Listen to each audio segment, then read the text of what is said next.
O Senhor esteja convosco. Ele está no meio de nós. Proclamação do Evangelho de Nosso Senhor Jesus Cristo, segundo São Marcos. Glória a vós, Senhor.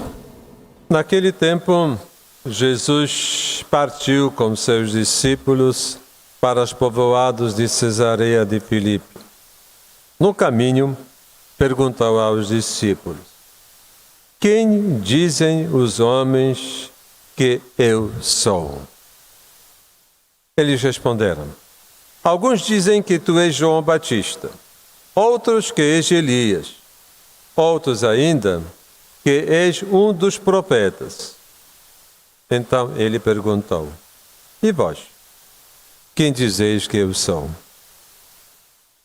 Pedro respondeu: tu és o Messias.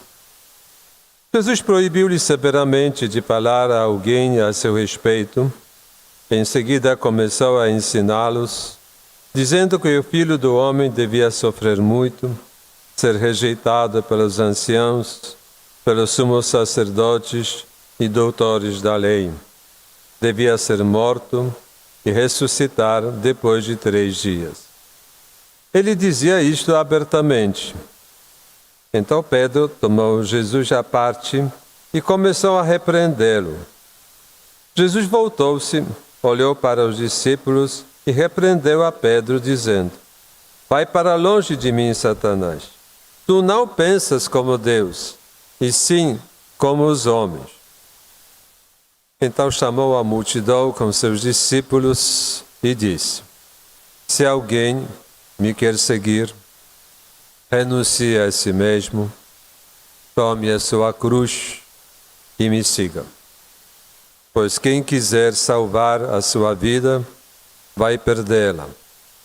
Mas quem perder a sua vida por causa de mim e do Evangelho, vai salvá-la. Palavra da salvação. Glória a vós, Senhor.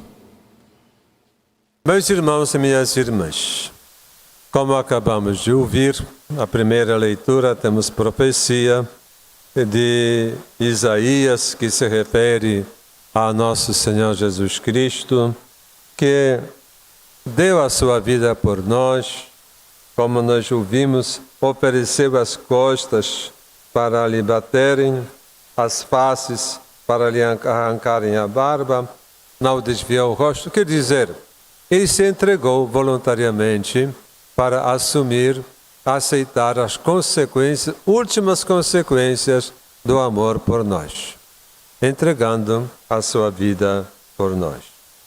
Então, e São Tiago escreve que não adianta falar eu amo, não sei o quê, nós temos que praticar a nossa fé.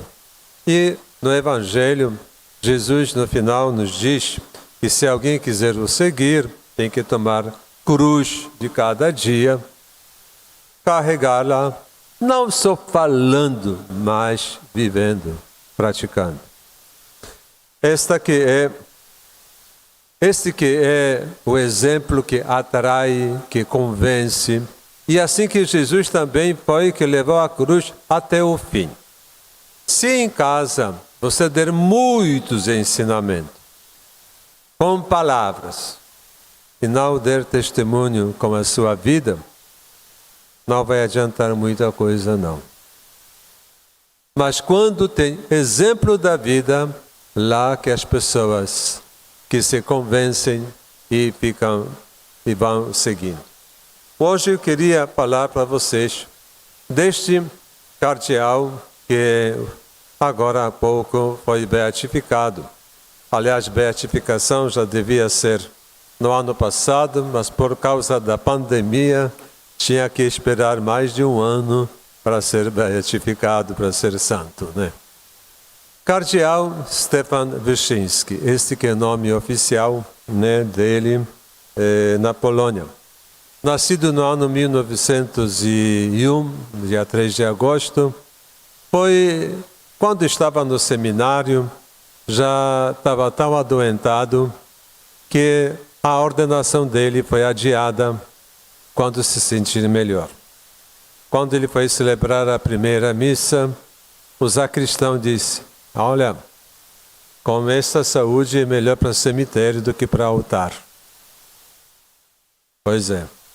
Mas, graças a Deus, ele foi com essa saúde fragilizada, foi muito forte e o exemplo dele foi extraordinário.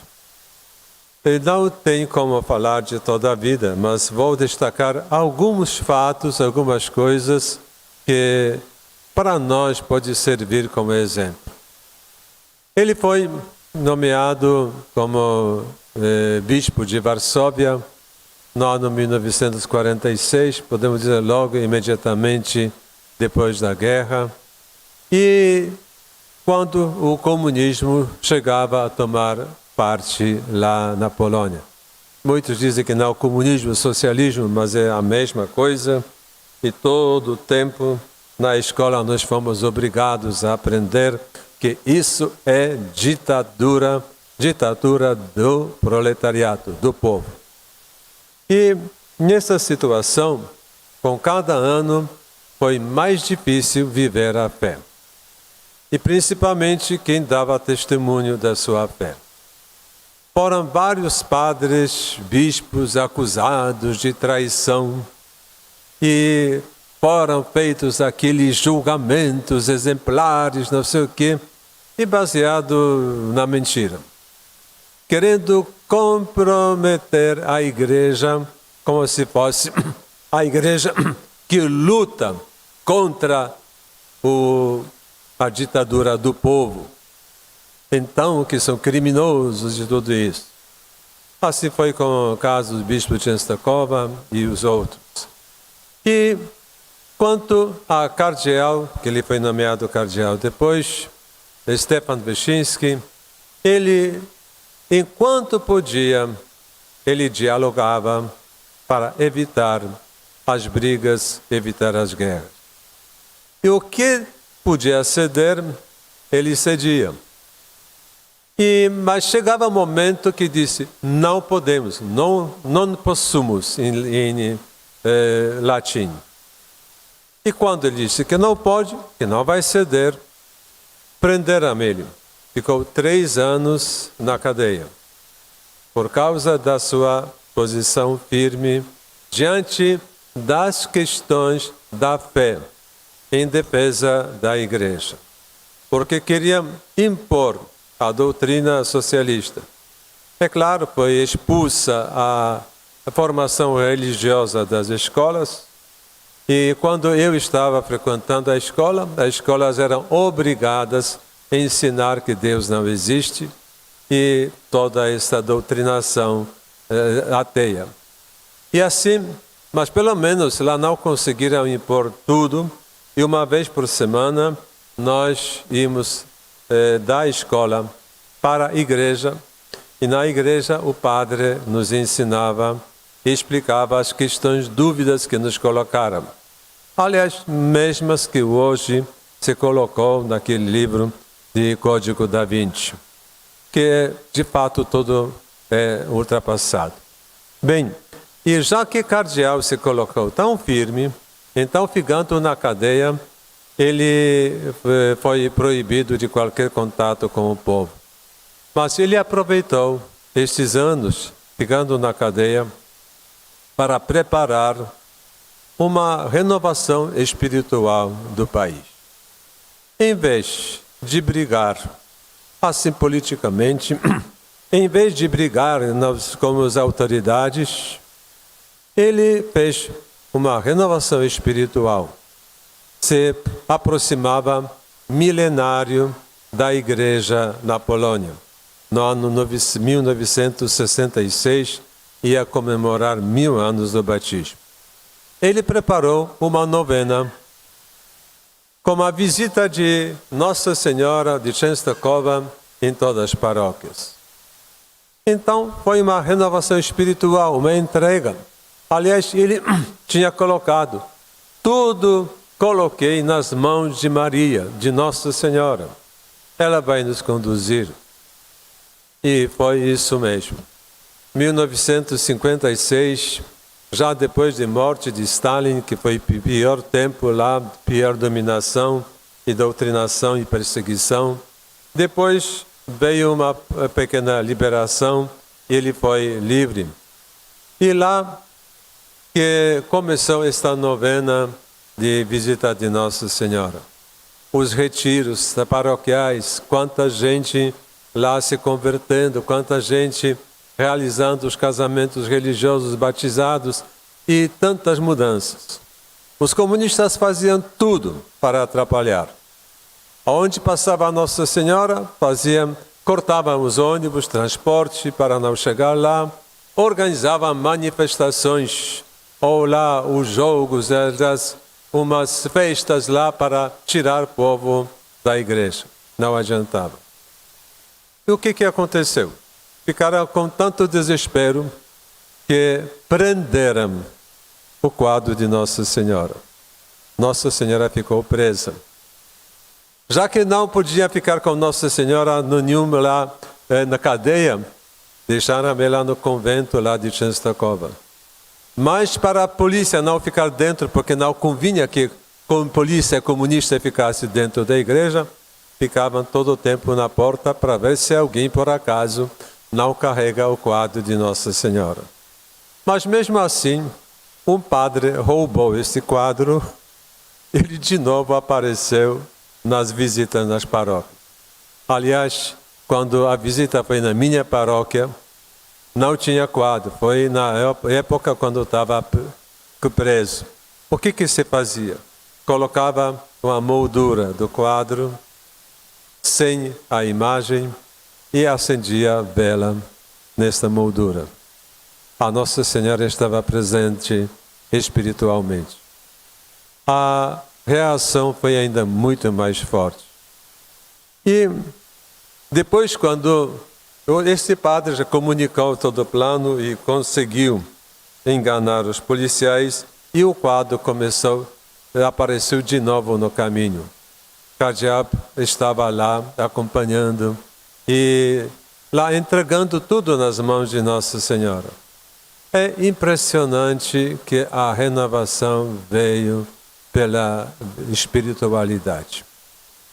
Não precisava brigar, não precisava condenar, mas uma renovação da fé que é tão forte que ninguém conseguia resistir.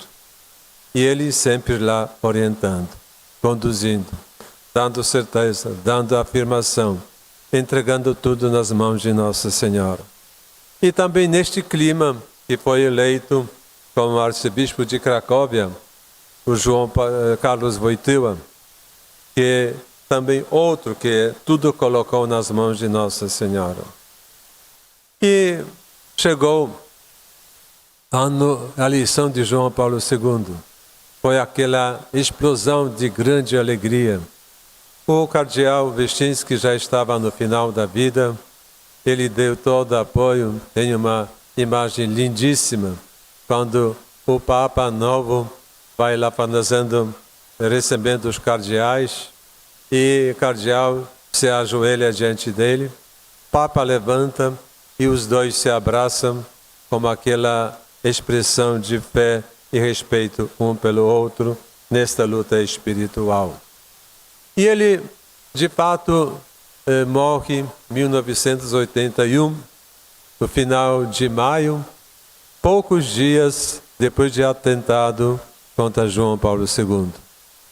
E ele também lá tinha colocado que oferecia a sua vida pela vida de João Paulo II, que Deus levasse a vida dele e deixasse João Paulo II na igreja, governando a igreja. Este cardeal foi convidado no ano 1976, no dia 20 de maio, para ordenar a nossa turma. Então, fomos 15 diáconos pela ordem alfabética e foi o último na lista.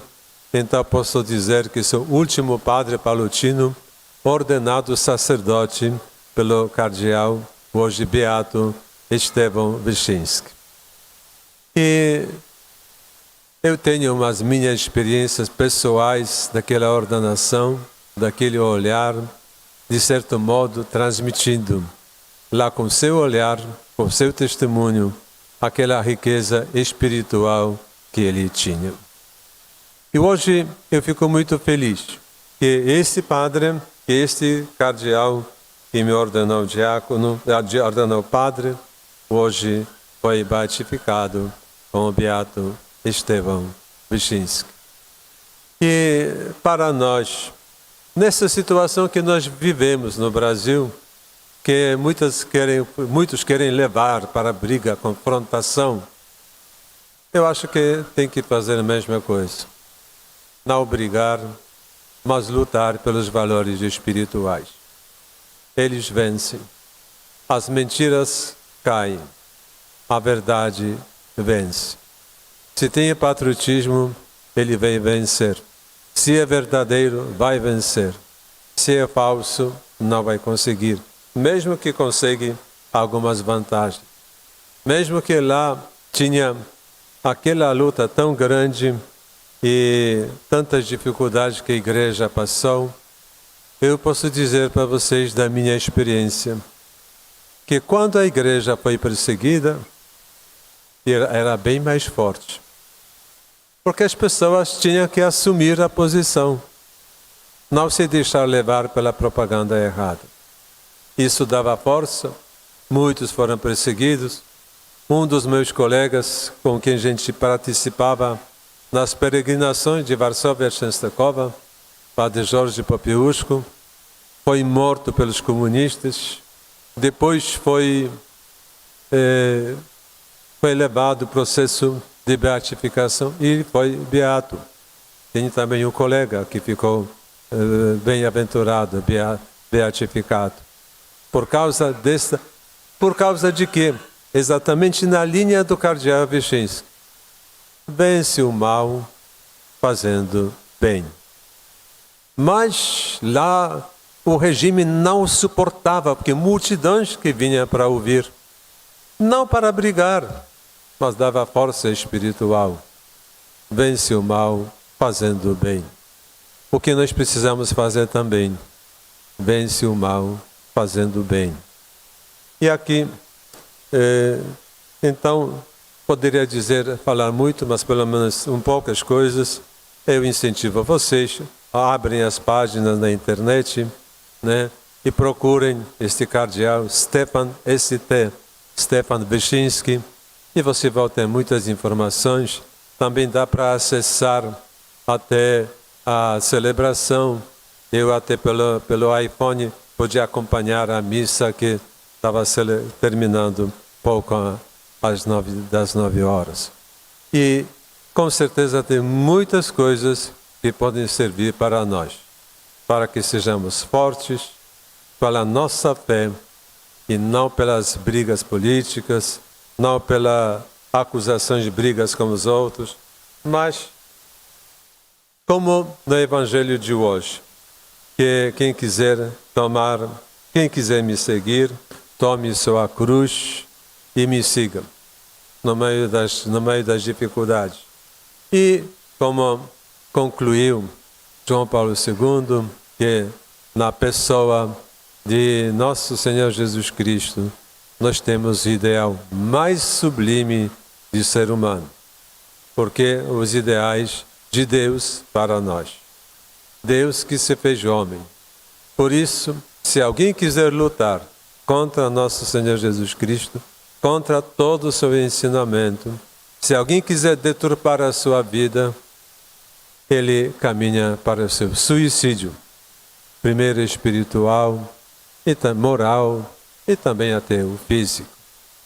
Por isso, que este novo beato para a igreja seja para nós um motivo de termos mais força e mais certeza que na luta espiritual podemos vencer.